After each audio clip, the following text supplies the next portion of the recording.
The Theater History Podcast is supported by HowlRound, a Knowledge Commons by and for the theater community. It's available on iTunes and howlround.com. Hi, and welcome to the Theater History Podcast. I'm Mike Leager. Many of this podcast's listeners probably know what daily life for an actor, stage manager, or playwright is like in the 21st century. But what about the 1800s? One of our best sources for answering this question is the diary of Harry Watkins, who filled all three of those roles at various times during his lengthy career. Now that diary is being edited and digitized by a new project, which will result in a publication entitled A Player and a Gentleman, The Diary of Harry Watkins, 19th-century U.S.-American actor. Today we're joined by that project's co-editors, Dr. Amy Hughes and Dr. Naomi Stubbs, and by the project's Director of Technology, Dr. Scott D. Dexter. Amy's an Associate Professor of Theater History and Criticism at Brooklyn College, Naomi's an Associate Professor of English at LaGuardia Community College, and Scott's a Professor of Computer and Information Science at Brooklyn College. Amy, Naomi, and Scott, thank you so much for joining us. Thank you for inviting us. Thank you, yes. Let's start off by talking about Harry Watkins himself. Who was he? When did he live? And what was his career like? Sure, I'll take this one. So between the ages of 13 and 20, Harry was actually in the army. He enlisted twice. And even at that point, he was involved in performances. He was a fife player. He played a variety of roles in productions that they had, both male and female roles. But at the age of 20, that's when he decided now is the time to start a career as an actor. And that's actually when we join him with the diary. He's on a boat on his way from New York to Galveston in Texas in 1845. Embarking on this new adventure as an actor. He's a little anxious, but also a little excited. He doesn't quite know if it's going to work, how he's going to make it, how much money he's going to make, where he's going to get his next meal from. And so initially he takes on very small parts where he can, struggles to purchase clothing, food, which he records in the diary, tells us what he's able to purchase. He has his first benefit performance. It's cancelled because not enough people show up, but it's rescheduled and he gets $6 whole for the second one, so he's pleased with that and on he goes. While he's taking these various parts in various places, he observes a lot of stars come and go, and he's often a little perplexed, confused as to why these people are stars and other people with perhaps more talent, in his opinion, don't necessarily make it. And that's one thread he keeps coming back to through the diary. So into the 1850s, he turns his hand to managing theater companies. First one that tours in the South and another in Williamsburg. Then he starts writing his own plays. He works with P.T. Barnum as director of amusements. He writes a number of plays there based on stories that are published in the newspaper, novels, adaptations of other plays, a variety of material. He actually wrote over 50 plays that we can identify, but only one of them is in print. So only one of them we still have. We do know he kept them. His daughter refers to them at some point, but they, quote unquote, mysteriously disappeared.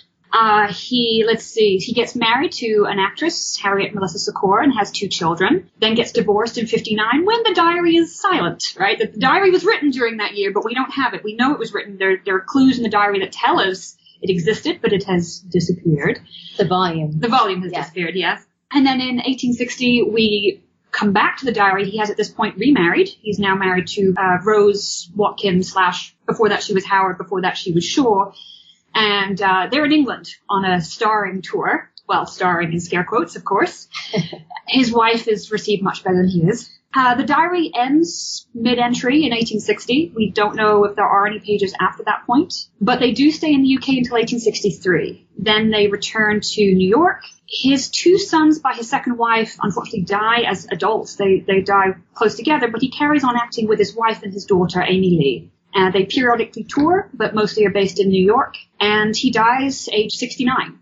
He never became famous, but he did earn some respect by the end of his career. He was well known, and I think that's what makes him so fascinating, right? He's a character, certainly, but he's I don't even know if we can use the word typical, but he wasn't a celebrity. He wasn't a person writing with the benefit of hindsight. He's writing as it happens in a sort of mediocre career. And Naomi, just a moment ago, you mentioned something called a benefit performance. Could you explain what that is, how that fit into a 19th century actor's career? Certainly. So this would be something that would often be written into the contract as part of the deal that they would get for their acting services. And it would be third night or beyond, it would be the profits of the performance, some profits, and sometimes after a certain amount would then go to that actor. So the money, they would do all the advertising, they would put together the schedule of what would be performed that night, and then whatever profits would make would be theirs. If it was a clear benefit, it might be a shared benefit, in which case they'd get less, be shared with someone else. What kind of picture does the diary give us of daily life in the 19th century theater? We probably know of stars like Edwin Booth or Charlotte Cushman, but what's it like for someone who's just kind of doing this as a job? What's the daily grind for someone like Watkins? That's a great question. This is Amy, by the way. One of the reasons why Naomi and I decided that this was an important project for us to pursue to make the diary more accessible to a larger audience is because there is no diary like it. Other diaries that exist either are shorter, they span less time, in contrast to Watkins' diary, which spans about 15 years before the Civil War. Other diaries are later, after the Civil War. Other diaries are more like notes for each day as opposed to the narrative stories that Watkins offers in his diary. And it's all of those things together, the length of the diary, the scope of the topics discussed in the diary, and the density of the writing itself that allow us a really interesting view into what it was like to be a working actor who never got famous, as Naomi points out, and how difficult it was. I think that as students who have worked with us on the project and colleagues having read the diary, and even people we've talked about it with, they all say that it's very familiar to what it's like to struggle as an actor today. He is struggling in the beginning and throughout his career that's tracked at least in the first 15 years of this diary, with doing everything from acquiring props and costumes that he needed in order to get hired and to perform the roles expected of him in a theater company, to affording a pair of boots to walk around town in, like muddy Galveston, Texas, where the diary begins. He really needs a pair of boots because the streets are not paved. It's basically glorified muddy sand, and he doesn't have the appropriate footwear. I think that all of us who've tried to pursue careers in the theater have had similar challenges at certain points, maybe throughout our lives. And so it's strikingly familiar is the best way I could put it. And there are other things for more academic readers that we believe are of interest in terms of the dailiness of his reports about the weather, which for an actor were incredibly important. The weather was a factor in how many people came, not only to a regular performance, but especially to a benefit. And so Watkins' diary, through these many, many entries, by the way, it's 13 volumes, 1,200 pages long, so substantial. You see through this cumulative data about weather, about salaries that he earns, about things that he does to collect the materials he needs to be a successful actor. These very fine-grained details over time allow us to see very interesting patterns about what it was like on a daily basis. Now, I have to ask if each of you have any particular favorite entries from the diary. Oh, that's a tough one. So many, many favorite entries, of course. It's always really hard to pick between sort of the quote-unquote significant ones, like when he covers the Astor Place riots, or he's negotiating with P.T. Barnum, or the sort of really trivial ones with the elephants, hats, and umbrellas and such like. But the one... for another day.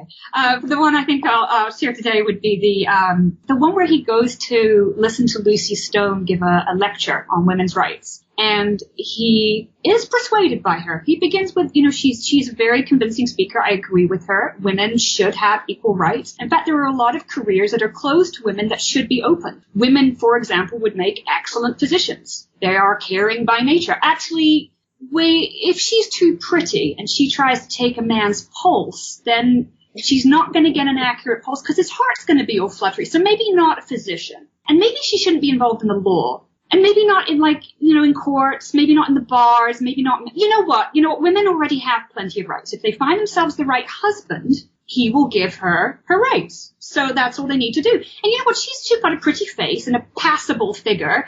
I'd be game for marrying her. And his last line is, "What say you, Lucy?"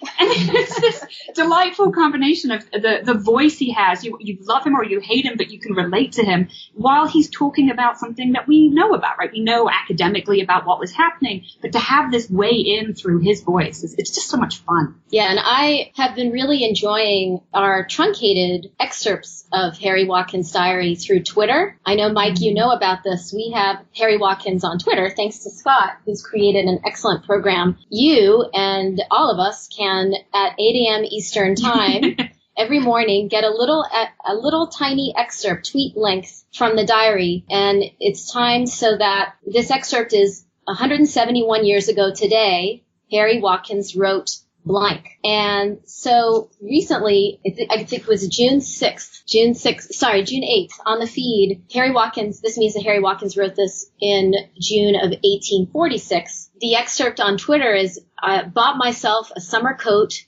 $4.50.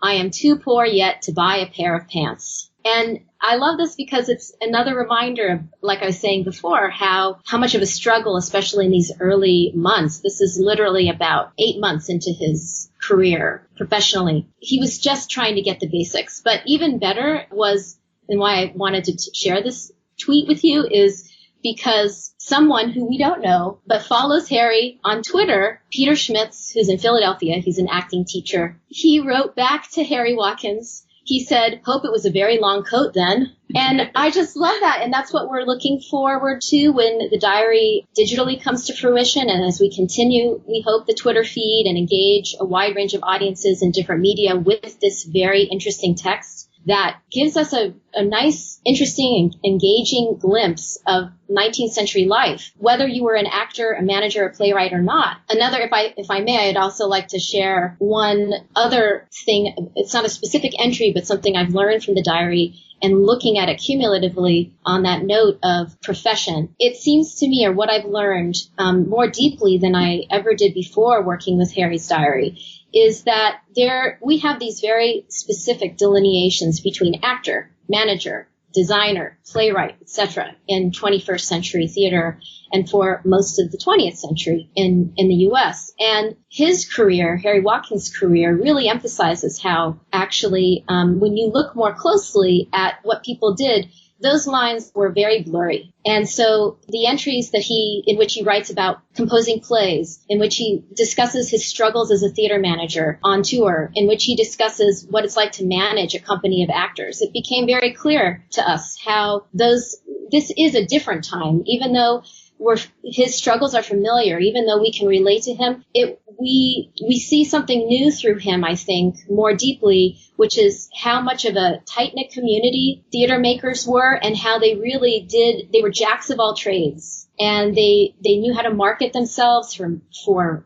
benefits because they had to advertise in order to attract those spectators to their show. They often would write their own plays. This is something that Harry did, as Naomi said, in order to create a sort of package deal for a producer to hire me. I'm bringing all these new plays that I've written that no one's seen. Your audience will want me there and will love these plays. And so that's something that various entries really highlight, I think. And as Twitter unfolds and as the book project and the digital edition unfolds, I think other people will be able to see that too. Now, one thing I've noticed from following the Twitter account, and listeners, it is really engaging and really interesting to do, so please follow that. But I've noticed that there's a fair number of comments that he makes about the drunken state of some of his fellow actors. Scott, if you run the Twitter account, maybe that's an editorial decision, or that just happens to be a frequent comment that he makes? Well, actually, the content of the Twitter account was produced by one of our students, right?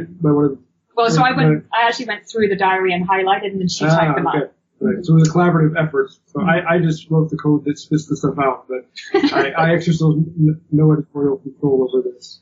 Now, can I ask what your project's plans for the diary are, and in particular how the digital aspect adds to it above and beyond kind of the traditional edited volume? So the print edition is, because of the limitations of print publication, is obviously going to have to be selections from the diary. It's only going to be about 40% of the complete text. In making those selections, we've obviously had to juggle a lot of different priorities. Who is our readership? What do we deem significant to be included in the diary? We really focused on maintaining the narrative so that we can follow through certain threads of what he's telling.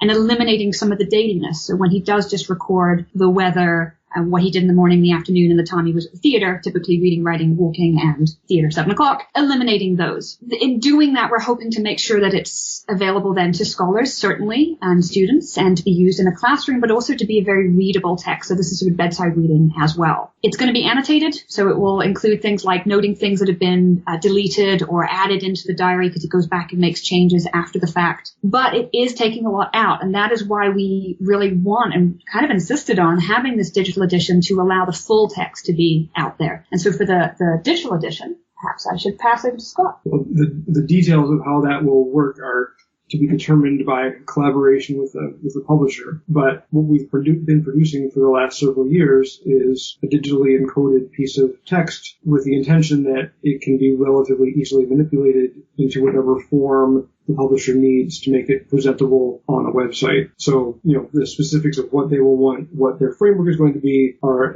yet to be determined. But I think we are very well positioned to relatively quickly turn this into something that can be published online in this eminently usable way. To get very technical, the way that we've done that is by making this a born digital transcription. What that means is when we transcribed the diary originally with the assistance of students on our respective campuses, we did that in XML code. XML, unlike HTML, is a relatively stable code that allows us, despite changes in technology and the fashions thereof, to plug it into an interface with relative ease. We also encoded in XML following a schema that is so hard to talk about this. It's so technical, but a schema using best practices recommended by something called the Text Encoding Initiative, or TEI. A lot of scholars have gotten together to create rules and best practices for encoding digital texts, or encoding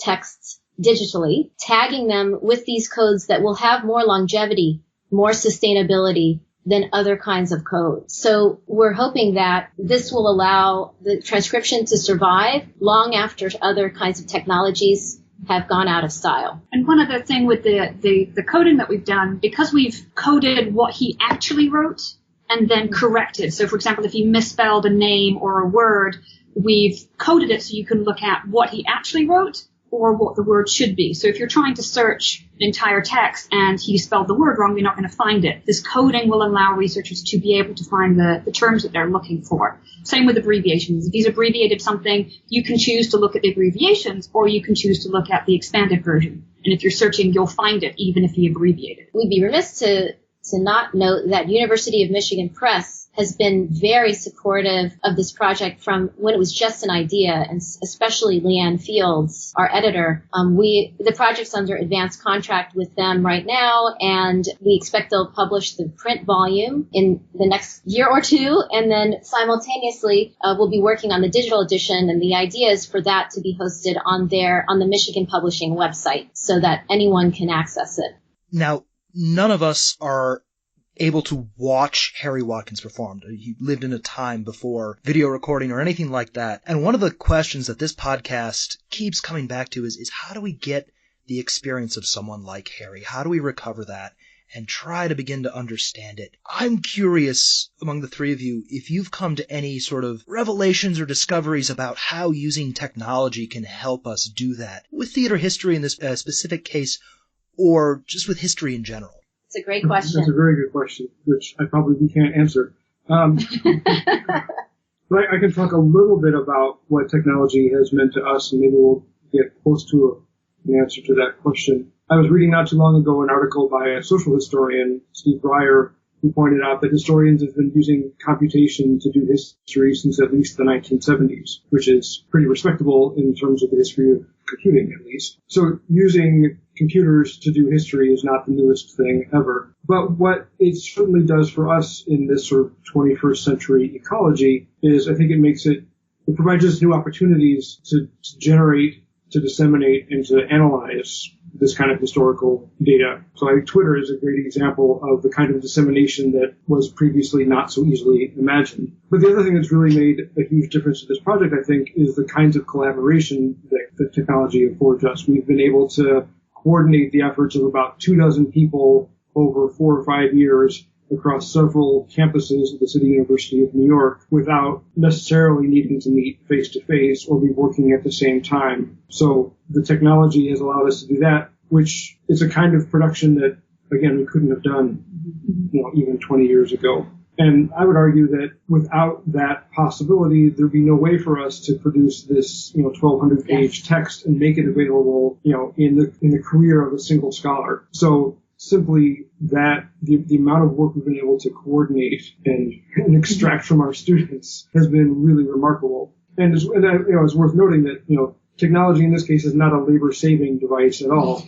It's a labor-demanding device, or at least a labor-investing mechanism. So it's been a ton of work to create this born digital transcription. The technology has not saved us from that, but it has made certain parts of it easier, and I think it's going to make much of it much more accessible when this project comes to something like fruition. And then in terms of this broader question you pose about how technology and maybe even this project through its technology allows us to understand more thoroughly the past, which I know is a great concern of yours and in the podcast. I think that it's worth repeating that this diary is special. There may be others out there, and there probably are, indeed, but we do not know about them. And when we came across this amazing text, by reading it, we were able to get a sense of being there because of his storytelling style and his sort of narrative voice and his personality, his jokes. He's humorous, and one of the most rewarding things about this project for us has been working with our undergraduate students and graduate students who have laughed out loud as well as they've read the diary and created projects and poetry and songs and all kinds of things inspired by Harry Watkins and his quirks, his interests, his frustrations. And you really do get, it's one perspective, and we should be sure to emphasize that. This is but one white, male, working class, middling actor's perspective. And therefore it's very limited in many respects. But it is something we have. It's something that we have that's very thorough, very dense, very rich, and does, I think, give us a really nice insight into what it was like to live and work during the pre-Civil War period in the U.S. I mean, our readers will tell us more about that as we go along, but on Twitter, at least, a little bit like that tweet I shared, the reactions online, as well as I said before, from our students, indicate that it does give you that glimpse of what things were like back then. We'll post a link to the project's website, and if you want to know what Harry Watkins was doing on a particular day 171 years ago, we'll also post a link to the project's Twitter account, which is available at what, Amy? At Watkins Diary. Amy, Naomi, and Scott, thank you so much for joining us. Thank you very much. Thank you so much, Mike. It was a privilege to talk with you.